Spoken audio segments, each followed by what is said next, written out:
ഇപ്പോൾ CDU അധികാരത്തിൽ വന്നാൽ തന്നെ, അതായത് ഫെഡറിക് മാസ് അധികാരത്തിൽ ചാൻസലറായിട്ട് വന്നാൽ തന്നെ ഈ പറയുന്ന AFDയുടെ ചില ഡിമാൻഡുകൾ അംഗീകരിച്ച് കൊടുക്കേണ്ടി വരും. ബോർഡർ സെക്യൂരിറ്റി മാത്രമല്ല, അവിടെ അസൈലമായിട്ട് വന്നവരെ എത്രയും വേഗം നാട് കടത്തുക, പല പ്രശ്നക്കാരായിട്ടുള്ള ആൾക്കാരെ, അതായത് മുസ്ലിം കമ്മ്യൂണിറ്റി ഉള്ളവരെ അവരുടെ സിറ്റിസൺഷിപ്പ് റിവോക്ക് ചെയ്യുക. കാരണം യൂറോപ്യൻ രാജ്യങ്ങൾ എടുത്തിരിക്കുന്ന തീരുമാനമാണ്.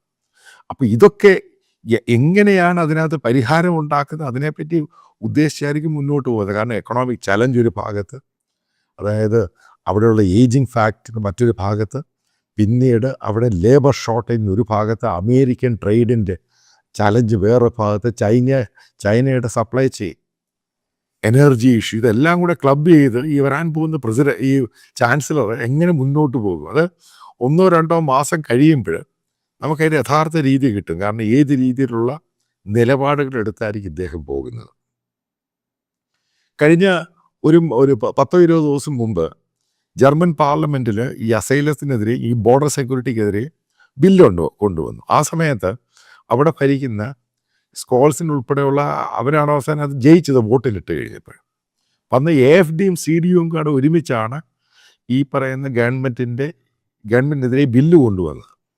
അപ്പോൾ ബില്ല് കൊണ്ടുവന്ന സമയത്ത് രണ്ടുപേരും ഒരു കാര്യത്തിൽ ഉറച്ചു നിന്നു, അതായത് അസൈലം സീക്കേഴ്സിനെ, മുസ്ലിം കമ്മ്യൂണിറ്റിയിലുള്ളവരെ അവിടുന്ന് പുറത്താക്കണം.